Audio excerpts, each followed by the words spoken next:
오늘은 신명기 4장 23절에서 40절을 본문으로 이스라엘의 위기라는 제목으로 말씀 전하도록 하겠습니다.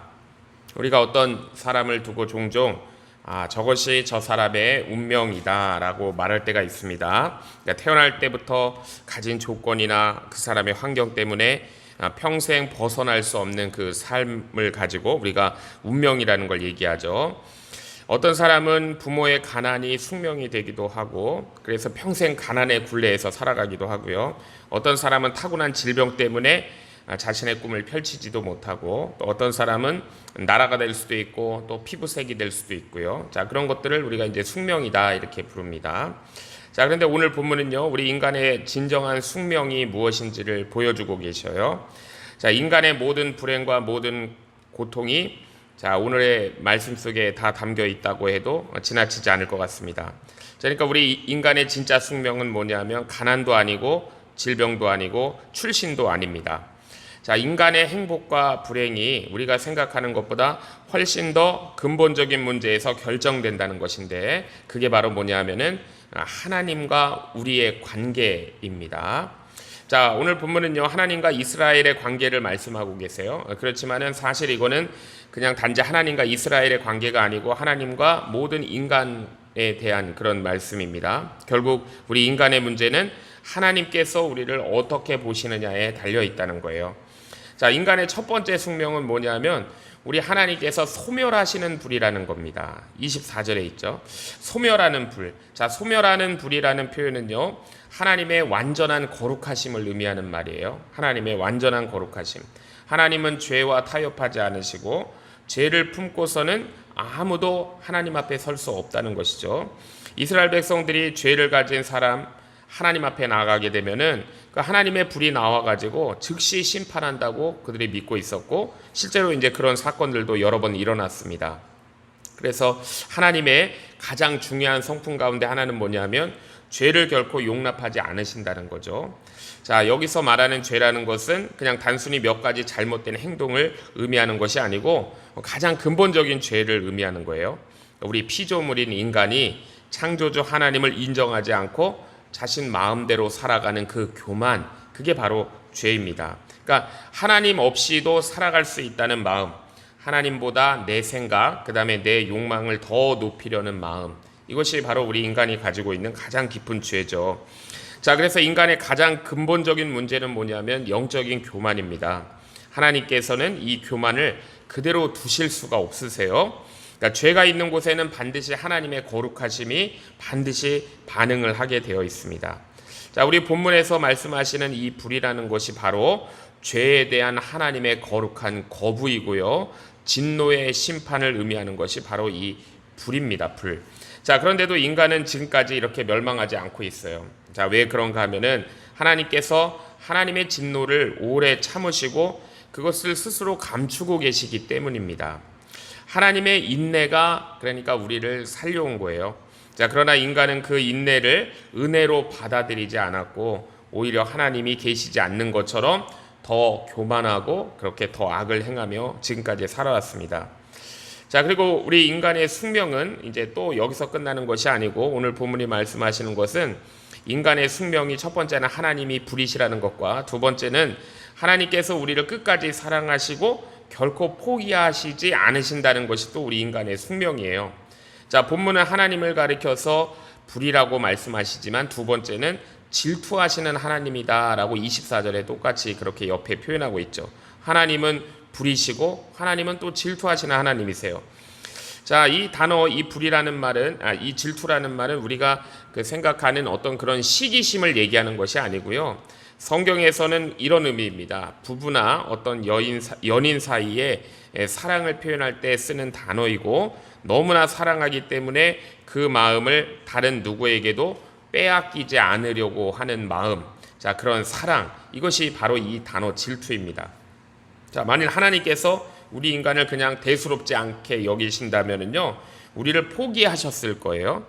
자, 그렇게 하셨다면은 우리 인간의 문제는 어떻게 보면은 너무나 쉽게 간단하게 해결될지 모릅니다. 사랑하지 않으면 버리면 그만이거든요. 자, 근데 하나님께서 그렇게 하시지 않으신다는 거예요. 하나님께서 우리의 죄를 미워하시지만 동시에 우리를 너무나 사랑하신다는 것입니다. 죄에 대해서 거룩한 진노를 품으시지만 죄인을 향해서 끝까지 하나님의 사랑을 거두지 않으신다는 거예요. 우리 하나님께서는 단 한 사람도 잊지 않으십니다. 단 한 사람도 포기하지 않으세요. 이것이 우리 인간의 두 번째 숙명입니다. 자, 하나님께서는 처음부터 모든 이방 민족에게 이 사실을 다 알리시지 않으셨어요. 만일 죄 문제가 해결되지 않았는데 하나님께서 끝까지 포기하지 않으신다라는 것을 알게 되면은 그건 사실 희망이 아니고 절망밖에 되지 않기 때문입니다.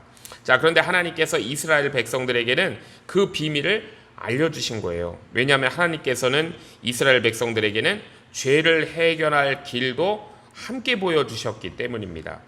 자, 그래서 이스라엘 백성들이 발견한 가장 놀라운 진리가 바로 그것입니다. 하나님의 진노를, 하나님의 심판을 축복으로 바꿀 수 있는 것이 하나님께 대한 순종이다라는 것이 그들이 발견한 가장 놀라운 진리예요. 자, 똑같은 하나님이신데요, 애굽에서는 10가지 재앙으로 임하셨지만 그 하나님께서 이스라엘 백성들에게는 생명과 구원의 능력으로 역사하셨어요.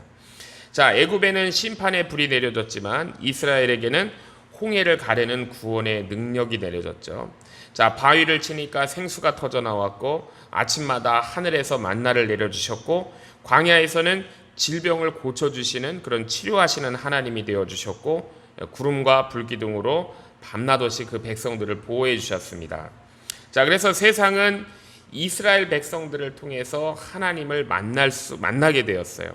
자, 이스라엘을 통해서 죄인을 살리시는 그 하나님의 사랑을 알게 되었고 언약을 끝까지 신실하게 지키시고 상한 자를 고치시고 당신의 백성을 구원하시는 은혜의 하나님을 만나게 된 것입니다.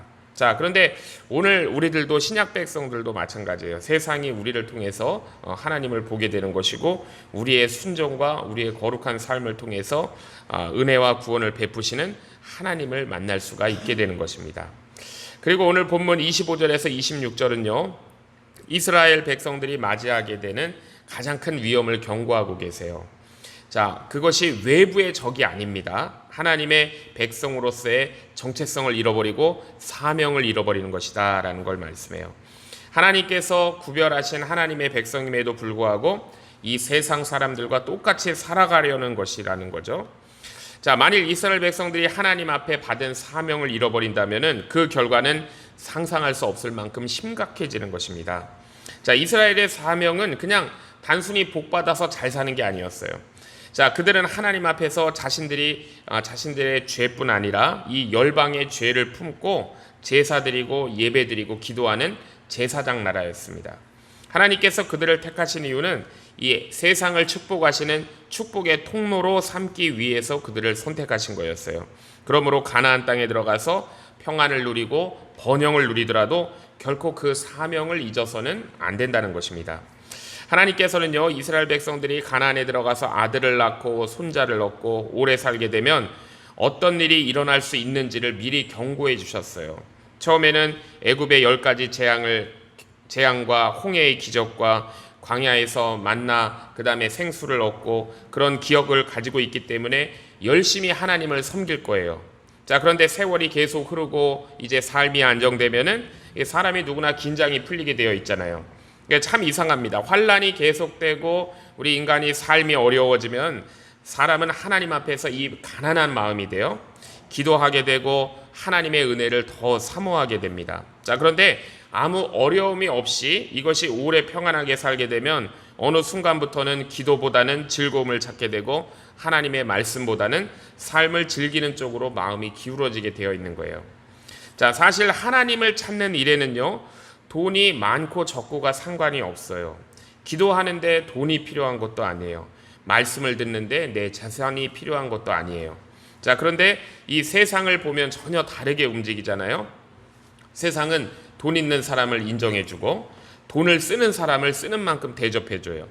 그래서 이 물질을 얻고 이제 성공을 얻게 되면은 계속 하나님 앞에서 가난한 마음으로 엎드려가지고 기도하며 살아가는 것이 굉장히 어려운 일입니다. 왜냐하면은 세상에 나가게 되면 돈이 있고 명예만 있으면 얼마든지 인정받고 살 수 있고 재미있게 살 수 있거든요. 자, 그런데 왜 굳이 교회 나와가지고 내 죄를 회개해야 되고 말씀 앞에 내 자신을 낮춰야 되고 가난한 심령으로 예배드릴 이유가 없잖아요. 바로 그 유혹이 이스라엘을 무너뜨린 유혹이었습니다. 자, 그래서 하나님께서는요, 이 가나안의 그 풍요 자체보다 풍요가 가져오게 되는 영적 그 무감각함을 더 우려하고 계신 거예요. 자, 사람이 어느 정도 성공하고 나면은 하나님의 말씀이 점점 부담스럽게 느껴져요. 왜 그러냐면은 하나님의 말씀이 우리 마음을 기분 좋게 하는 아첨의 말씀이 아니거든요. 하나님의 말씀은 죄를 드러내는 빛이고 반석을 깨트리는 망치고요, 심령을 타게 하는 불이기 때문입니다. 하나님의 말씀이 선포될 때 하나님의 거룩한 불이 우리 안에 들어오는 거예요. 그래서 우리의 욕심과 교만과 자랑과 야망을 다 태워버립니다. 결국 하나님의 말씀 앞에 서게 되면은 내가 내려놓아야 되는 것이 너무나 많게 돼요. 욕심도 내려놔야 되고 죄도 버려야 되고 내 자랑도 버려야 되는 거예요. 세상에서는 아무리 성공하고 유명한 사람이라도 하나님 앞에 서게 되면은 그냥 어린 아이에 불과한 것입니다. 한 명의 죄인의 티끌에 불과하다는 사실을 인정을 해야 되는 것이죠. 그게 싫은 거예요. 그래서 사람들은 신앙을 완전히 버리지는 않지만 결국 어떻게 되는가? 이 하나님의 거룩한 불은 피하고 싶은 거예요. 그 결과의 신앙이 바로 우리가 앞에서 보았던 금송아지 신앙입니다. 자, 이 금송아지 신앙이라는 것은요, 회개를 촉구한다든지 죄를 책망하는 하나님의 말씀과 설교가 없는 신앙이에요. 십자가도 없는 신앙입니다. 오직 축복, 오직 성공, 오직 즐거움만 있는 신앙이 금송아지 신앙이에요. 자, 그러니까 그 신앙은, 금송아지 신앙은 얼마나 편하고 즐겁겠어요. 게다가 이제 주변 사람들, 세상 사람들 보면은 믿지 않는 사람들 보니까 너무나 잘 사는 거예요. 우상을 섬기는데도 더 잘 되고 더 풍요롭고 더 출세를 합니다.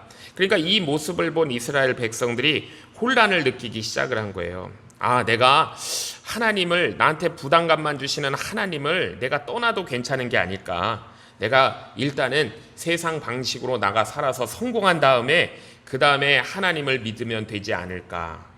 자, 이것들이 이제 그들의 마음에 들어온 유혹이었습니다. 이스라엘 백성들이 받은 유혹이에요.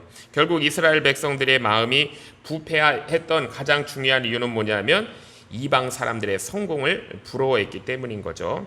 자, 그렇지만 우리가 반드시 기억해야 되는 사실이 있습니다. 하나님께서는 또 이방인도 사랑하세요. 자, 하나님께서 악한 자에게도 햇빛을 주시고 선한 자에게도 비를 내려주시고 악한 자에게도 주세요. 하나님을 믿지 않는다고 해서 다 불행해야 된다라고 우리 하나님은 생각하지 않으셔요. 그러니까 이게 하나님의 일반 은혜라 그러죠. 하나님의 일반 은혜는 믿는 사람, 믿지 않는 사람 모두 공평하게 주시는 은혜가 있습니다. 자, 그러나 세상 사람들이 아무리 많은 것을 갖는다고 해도 우리보다 더 부유할 수 없다는 것을 기억해야 된다는 거예요. 왜냐하면 우리는 하나님의 백성, 하나님이 계시기 때문이라는 거죠. 그러므로 하나님의 백성이 세상 사람들이 잘 사는 것을 시기하면 안 되는 겁니다. 오히려 그들을 축복해 줘야 되고 기뻐해 줄 수 있는 그런 넓은 마음을 갖는 것이 하나님의 백성이에요. 우리의 자랑은 세상 성공에 있는 것이 아니고 하나님 자신이 우리의 자랑이기 때문입니다. 자, 그 다음에 또 하나 기억해야 될 것은 뭐냐면 하나님의 백성은 세상 사람들이 받지 않는 그런 믿음의 훈련과 연단을 받는다라는 것을 우리가 기억을 해야 돼요. 자, 이것은 하나님께서 우리를 사랑하시지 않기 때문이 아니고 오히려 우리를 더욱더 하나님 앞에 정직하고 겸손하고 믿음으로 살아갈 수 있도록 그런 사람으로 빚으시기 위한 하나님의 사랑입니다. 하나님의 백성들의 길은요, 우리가 눈에 보이는 것을 붙드는 길이 아니고 보이지 않는 하나님의 말씀을 붙드는 그 말씀을 붙드는 길이라는 사실이에요. 자, 언제나 믿음이 필요합니다. 그렇기 때문에 언제나 우리는 긴장이 필요한 거예요. 언제나 세상 사람들보다 우리에게는 불안해 보일 수가 있어요. 우리의 길이. 그렇지만 우리가 가야 되는 길이 바로 그 믿음의 길인 것입니다. 자, 그래서 끝까지 우리가 하나님의 백성으로서의 사명을 감당하려면 우리가 말씀에 완전히 붙들려야 되는 거예요. 그리고 하나님의 사랑에 붙잡혀야 되는 것입니다. 자, 그래야 우리가 그런 환경이라든지 형편을 뛰어넘어서 끝까지 하나님께서 우리에게 맡겨주신 그 사명과 길을 우리가 믿음의 길을 갈 수가 있는 것이죠. 자, 하나님께서는 이스라엘이 이 사명을 잃어버리게 되면 놀라울 만큼 빨리 멸망할 것이다 라고 말씀했어요. 왜냐하면 거짓된 신앙, 그런 위선적인 예배는 소멸하는 불이신 하나님의 거룩한 진노를 막을 수가 없다는 거예요. 자, 이스라엘의 참된 신앙을 버리는 순간에 지금까지 그들을 보호하시던 하나님의 축복은 거두어지고 하나님의 공의로운 심판이 흘러나오기 시작한다는 것입니다. 그동안 하나님께서 주셨던 축복도 오히려 재앙으로 바뀌게 된다라고 말씀하세요. 자, 그러니까 이 가나안의 모든 복은요, 오늘 우리가 말씀을 보면서 알 수 있지만 조건 없는 그런 복이 아니었어요. 이스라엘이 하나님만 섬기고 형제를 사랑 안에서 언약 안에 머물 때, 형제를 사랑하는 언약 안에서 머물 때, 그때 그 조건으로 주어지는 복이라는 걸 알 수 있습니다. 그런데 하나님을 떠나고 형제들을 학대하면 하나님께서는 그들을 포기하시는 것뿐만이 아니고 지금까지 그들에게 주셨던 모든 축복을 거두어 가신다는 거예요. 자, 왜냐하면 그 모든 것들이 하나님께로부터 왔기 때문인 거예요. 그래서 결국 이스라엘은 빈손이 돼서 약속의 땅에서 쫓겨날 수밖에 없다라는 걸 말씀하고 있습니다. 자, 하나님께서는 하나님의 백성에게 예배를 맡기셨고 기도를 맡기셨어요. 우리가 세상에서 성공하고 물질의 복을 받는 것도 중요하지만 더 큰 사명이 있는데 그게 뭐냐면 하나님의 진노가 머무는 곳에 하나님의 축복이 흐르게 하는 왕 같은 제사장의 사명이에요. 그게 바로 예배와 기도의 사명입니다. 자, 만일 우리가 많은 것을 얻었지만 우리가 예배를 잊어버리고 기도를 잃어버리면 이 세상에 임하는 그 하나님의 진노를 우리도 당할 수밖에 없게 된다는 거예요. 그리고 오히려 하나님을 알면서도 그 맡기신 사명을 저버린 그 더 큰 책임을 지게 될 것이라는 것이죠. 그래서 하나님께서는 이스라엘이 결국 이방 땅으로 끌려가서 그곳의 우상을 강제로 섬기게 될 것을 말씀하고 있습니다. 보지도 못하고 듣지도 못하고 먹지도 못하고 냄새도 맡지 못하는 그 목석을 섬기게 될 것이다 라고 28절에 말씀하세요. 그러니까 처음에는 이스라엘 백성들이 이제 호기심에서 시작한 것입니다. 그러니까 사람들과 잘 살기 위한 타협에서부터 시작을 했어요. 자, 그런데 결국 그들이 그 우상들의 노예가 되어버리죠. 왜냐하면 하나님께서 주신 거룩한 직분을 버렸기 때문입니다. 자, 그러므로 우리도 함부로 죄를 향한 호기심을 우리가 가지지 말아야 돼요. 그리고 사람과의 관계를 더 중요시해서 하나님의 말씀보다 인간관계를 더 앞세워도 안 되는 것이죠. 타협은 노예가 되는 길이다라는 것을 오늘 본문이 분명히 말씀하고 있습니다. 자, 그런데 이스라엘 백성들의 놀라운 은혜가 있음을 또 말씀하세요. 자, 언제나 회복의 가능성이 열려 있음을 오늘 본문도 말씀하시죠. 그래서 29절에서 31절에 보면 이 이스라엘 백성들이 아무리 무너지고 흩어져서 정말 인생의 밑바닥에 내려간다 해도 거기서 다시 하나님을 찾고 하나님의 말씀을 붙들게 되면 하나님께서 그들을 버리지 않으시겠다는 거예요. 다시 살리겠다라고 말씀합니다. 자, 여기서 이제 가장 중요한 단어가 바로 자비라는 단어예요. 하나님의 헤세드. 자, 우리는 성경이 말씀하는 이 하나님의 헤세드, 자비의 능력을 우리가 너무 쉽게 생각할 수가 있어요. 그렇지만은 정말 한번 죄로 인해서 완전히 무너져 본 사람, 인생의 실패와 정말 이 수치 가운데 떨어져 본 사람에게 하나님의 자비하신 하나님이라는 이 사실은 정말 말로 표현할 수 없는 너무나 귀한 복음인 것입니다. 자, 우리 하나님이 어떤 분이신가 하면은요, 누구든지 하나님 앞에서 자신의 죄를 인정하고 겸손하게 나올 때 용서해 주시고 다시 일으켜 주시는 하나님이세요. 아무리 깊은 절망 가운데 빠져도 하나님을 붙들고 나오면 은혜를 베풀어 주시는 분이십니다. 이게 하나님의 자비예요. 자, 그런데 사람들이 이상한 건 뭐냐면 죄를 짓수록 더 무너지고 오히려 더 그 마음이 굳어진다는 것입니다. 더 부끄러워하면서 하나님 앞에 나오지 못하고 자존심 때문에 회개를 더 하지 못해요. 아, 이제 내가 하나님 앞에 나간다고 뭐가 달라질 수 있겠는가 라면서 스스로를 완전히 포기해버리는 것이죠. 자, 그러나 그 굳은 마음과 이제 무너진 자존심을 녹이는 가장 더 강력한 능력은 바로 뭐냐면 하나님의 언약의 말씀이에요. 자, 이스라엘 백성들에게 하나님의 언약이라는 것은 정말 어떤 금은보다 더 귀한 보물입니다. 심판으로 흩어지게 되고 소망을 잃어버린 자리에서 그 하나님의 말씀이, 언약의 말씀이 다시 들려온다는 것은 사랑하는 하나님께서 그들을 다시 찾아오신다는 뜻이에요. 그래서 그 언약의 말씀이 들릴 때 이스라엘이 비로소 깨닫게 되는 것입니다. 하나님께서 우리를 완전히 버리지 않으셨구나, 우리를 포기하지 않으셨구나라는 것을 그들이 깨닫게 되는 거예요. 자, 그때 이제 그들이 만나는 하나님이 바로 자비의 하나님이십니다. 헤세드의 하나님이에요. 자, 그러니까 자비의 하나님이라는 것은 회개하는 자에게 놀랄 만큼 관대한 그런 하나님이시라는 거예요. 집 나간 둘째 아들이 모든 걸 다 탕진하고 돌아왔을 때 받아주시는 그 아버지, 그게 자비의 하나님이죠. 자, 끝까지 고집 부리는 자에게는 심판을 거두지 않으시지만 자기 죄를 인정하고 돌아오는 자에게는 한없이 부드럽고 한없는 은혜를 주시는 하나님이세요. 자, 그러므로 우리가 하나님 앞에서 가장 위험한 게 뭐냐면 자존심이고 끝까지 내 생각을 포기하지 않는 고집이 가장 위험한 것입니다. 자, 그렇지만 하나님 앞에 울며 돌아오는 자에게는 하나님께서 그 상처를 싸매 주시고 무너진 마음을 위로해 주시고 다시 살아갈 은혜를 부어 주시는 거예요. 자, 이제 하나님께서는요, 이스라엘이 가진 참된 재산이 무엇인지를 다시 한번 말씀하십니다. 그래서 오늘 본문의 32절에서 33절을 보면은요, 이스라엘의 가장 큰 재산은 무엇인가? 군대도 아니고 무기도 아니고 재물도 아니고 하나님의 말씀임을 다시 말씀하세요. 하나님께서 시내 산에서 불 가운데 말씀하셨고 이스라엘은 그 하나님의 직접 음성을 들었습니다. 자, 그 음성이 어떤 그런 폭탄보다도 큰 것이고 어떤 큰 군대의 함성보다도 더 두려운 말씀이었다는 거예요. 그런데도 이스라엘 백성들이 그 말씀을 듣고 죽지 않고 살았다라는 것입니다. 자, 이것이 바로 그 이스라엘의 영광을 말씀하시는 거예요. 살아계신 하나님의 음성을 듣고도 이 살아남은 백성들, 하나님의 말씀을 맡은 백성들, 하나님의 뜻을 세상에 전해야 되는 이 백성들이 바로 이스라엘이다라는 걸 말씀하고 있습니다. 자, 또 하나 이스라엘의 말할 수 없는 재산은 출애굽의 경험이다라는 거예요. 34절을 보면은 이스라엘은 하나님께서 애굽을 어떻게 심판하셨는지를 봤죠. 하나님의 말씀 한마디 한마디에 이 애굽의 권세가 다 무너졌고요. 인간의 힘으로 막을 수 없는 그 재앙들이 임했습니다. 자, 그리고 그 모든 일에 정말 이 모세의 기도와 하나님의 명령 앞에서 정확히 순종하듯 일어났어요.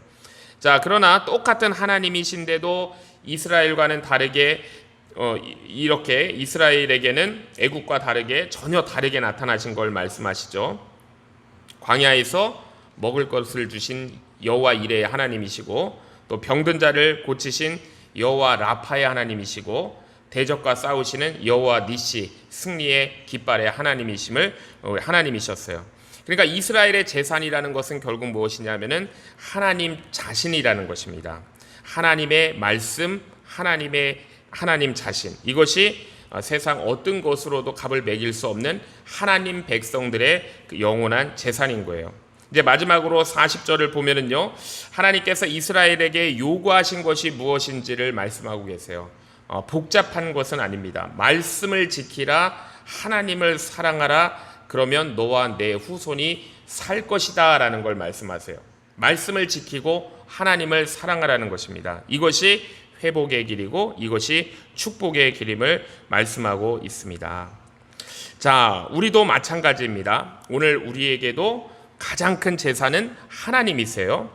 그리고 하나님께서 우리에게 주신 언약의 말씀입니다. 자, 그러므로 우리 모든 크리스천들은 하나님의 말씀을 정말로 든든히 붙들어야 되는 거예요.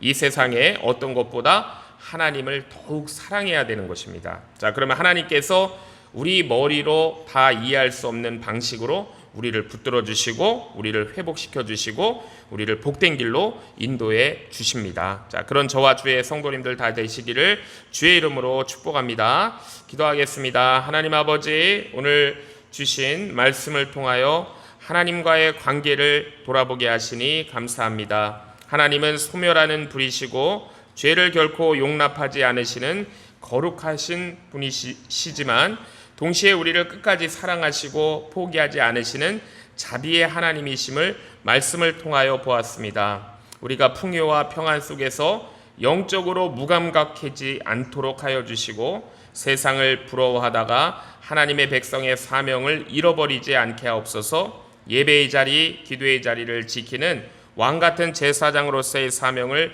신실하게 감당하는 저희들 되게 하여 주시옵소서. 우리 안에 있는 교만과 욕심과 타협의 마음을 성령의 불로 태워주시고 내 만족을 추구하는 금송아지 신앙을 따르지 않게 하시고 오직 십자가 앞에 자신을 낮추고 주님만 사랑하는 주의 백성들 되게 하여 주시옵소서. 혹시 죄와 실패로 무너진 자가 있다면 우리를 포기하지 않으시는 언약의 말씀을 듣고 자비의 하나님을 다시 붙드는 용서와 회복의 은혜를 받게 하여 주시옵소서. 하나님 아버지, 우리의 가장 큰 재산이 하나님이시고 하나님의 말씀임을 다시 고백합니다. 우리와 우리 자녀들이 하나님의 말씀을 붙들고 살아 이 땅 가운데 하나님의 은혜와 축복을 흘려보내는 거룩한 백성, 하나님의 축복의 통로 되게 하여 주시옵소서. 예수님의 이름으로 기도하옵나이다.